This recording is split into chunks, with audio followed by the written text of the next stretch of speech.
आप सभी का नमस्कार।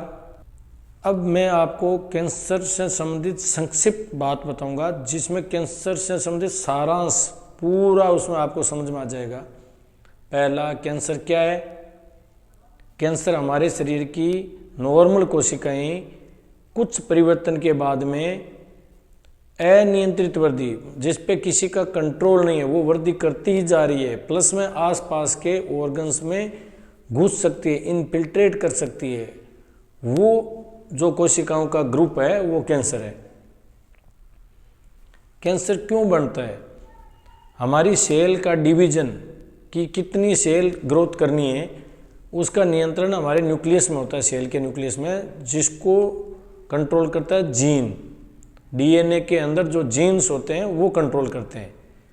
अगर हमारे किसी भी जीन में बदलाव आ गया, उसमें म्यूटेशन हो गया, तो वो जीन प्रॉपर कोडिंग या प्रॉपर कंट्रोल नहीं कर पाएगा सेल पे, और विपरीत उसको बढ़ाने का काम करेगा।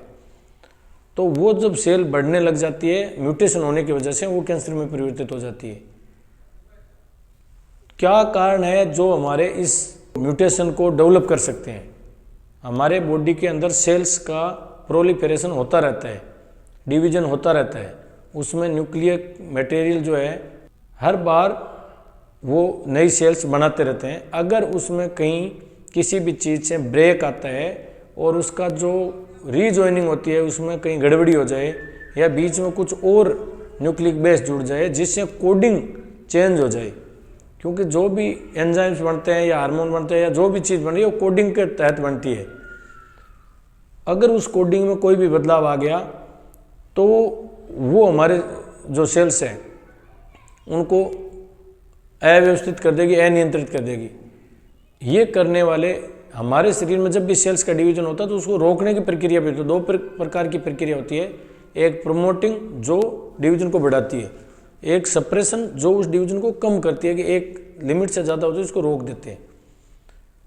तो इसमें जो कारण है वो है तंबाकू मेन, जो 30 से 40% पार्ट कैंसर का डेवलप करते हैं। तंबाकू में चबाने वाले आ गए और स्मोकिंग आ गई। सेकंड चीज़ एल्कोहल। थर्ड चीज़ पेस्टिसाइड्स। फोर्थ इन्फेक्शंस, जिसमें बच्चेदानी का कैंसर मुख्य रूप से जो महिलाओं में 20% भागीदार है, वो टोटली वायरस डिपेंडेंट है। 95% है वो वायरस डिपेंडेंट है।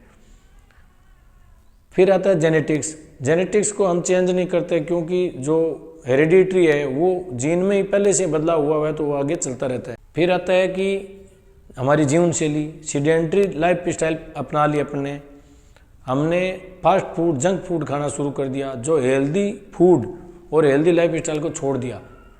ये चीज़ें, क्योंकि हम अगर एक्सरसाइज करते हैं, योगा करते हैं, मेडिटेशन करते हैं, तो हमारे अंदर जो बॉडी की इम्यूनिटी डेवलप होती है वो कैंसर सेल जैसे डेवलप होती है उनको ख़त्म कर देती है।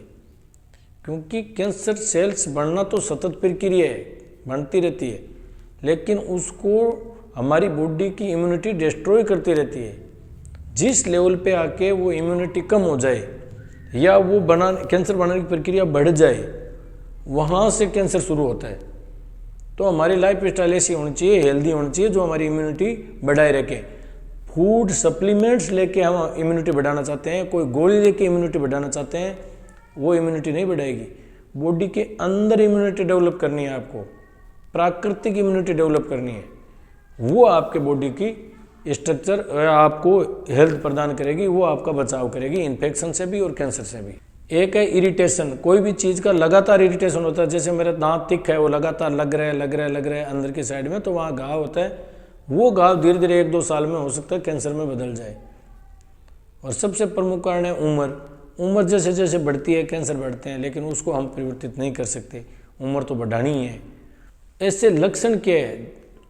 प्रारंभिक लक्षण, शुरुआत में ऐसा क्या लक्षण आएंगे जो हम पहचान जाएंगे ये कैंसर है? बाद में तो दिख ही जाएगा और हम चेक कराने भी चले जाएंगे। तो पहले जहाँ की बीमारी होगी वहाँ के लक्षण आएंगे। जैसे मान लो मेरे मुंह की बीमारी है, अगर कैंसर है तो मुंह में छाला हो जाएगा जो भरेगा नहीं, घाव हो जाएगा जो भरेगा नहीं, दर्द होगा, बड़ा होता जाएगा। और अगर गले में गांठ आ गई कहीं जो हार्ड हो, इसके अलावा शरीर में कहीं भी गांठ, खांक में और कहीं भी अगर गांठ आ गई है, तो उसको अगर वो हार्ड है या फिर लिम्फोमा में कुछ सॉफ्ट हो सकती है, बाकी जनरली हार्ड होती है, तो वो है तो हमें उसकी तरफ देखना चाहिए। फिर आते हैं कि गले में आवाज़ बैठ जाए। आवाज़ बैठ गई, लगातार बैठी हुई है 1 महीना 2 महीने 3 महीना, कभी ठीक होती है कभी बैठ जाती है, तो वहाँ वोकल कॉर्ड को चेक कराना चाहिए। खांसी आए और खांसी में खून आए, जो पुराने टाइम में टीबी के लिए माना जाता था, अब कैंसर के लिए भी इतना इम्पोर्टेंट हो गया है। पेट में गड़बड़ी हो, नॉर्मल जो आपकी हैबिट चल रही थी उससे चेंज हो गया, कभी दस्त लग रहा है, कभी कब्जी हो रही है, और ये अभी हुआ पहले नॉर्मल था, तो ये चीज़ें। पेशाब में खून आ रहा हो, लेटरिन में खून आ रहा हो, मस्से को छोड़ के अलग कारण से अगर लेटरिन में खून आ रहा है तो वो, या वजन कम हो गया, या बुखार आ रहा है जो किसी भी जांच में कोई भी इन्फेक्शन वगैरह कुछ नहीं दर्शा रहा है, हमें पता नहीं चल पा रहा बुखार आ क्यों रहा है, ये सारी चीज़ें कैंसर के प्रारंभिक लक्षण हो सकते हैं। महिलाओं में ब्रेस्ट की गांठ हो, या बच्चेदानी में डिस्चार्ज हो, या फिर अनियमित ब्लीडिंग हो। ये जो कैंसर अगर आ गया तो इसको कम कैसे कर सकते हैं? तो पहला तरीका है हम एजुकेट करें लोगों को कि इसके जो कोज है उनसे हम दूर कैसे रह सकें, हम कैसे बचाव कर सकें। ये बच्चों के लेवल पे कर सकते हैं हम, उनको ये कैंसर के पेशेंट दिखा के, कैंसर के हॉस्पिटल का राउंड करा के बच्चों को, या उनकी फ़ोटो दिखा के बता सकते हैं कि ये नशा करने से इस तरह से ये बीमारी हो जाता है, ऐसे दुख पाता है। तब उनके दिमाग में बैठेगा ये चीज़ नहीं करनी है, हमें उनसे दूर रखना है। सेकंड है जो नशा कर रहे हैं उनको हमें छुड़ाना है। तीसरी चीज़, अगर हमें लग रहा है कि हो सकता है कैंसर, तो एक स्क्रीनिंग, उसमें क्या होता है लक्षण आए नहीं उससे पहले जांच करके हमने पता लगा लिया कि कैंसर हो गया। चौथी चीज़, हमें अर्ली डिटेक्शन करना है, वो स्क्रीनिंग से डिटेक्ट हो गया कैंसर, अब हमने जांच करा के स्टेजिंग कर ली, तो अब अगला स्टेप आता है ट्रीटमेंट का। तो ट्रीटमेंट संपूर्णता कराने देना चाहिए, हमें बीच में बाधा नहीं डालनी चाहिए, ट्रीटमेंट के लिए प्रोत्साहित करना चाहिए। फिर लास्ट आता है कि ट्रीटमेंट होने के बाद में रिहेबिलिटेशन, अगर उनकी कोई चीज़ की कमी रह गई या कोई डिसेबिलिटी रह गई तो उस चीज़ को हमें वापस उसको संभलने का मौका देना चाहिए, उसकी हेल्प करनी चाहिए कि वो पहले वाली स्थिति में धीरे धीरे आ सके। धन्यवाद।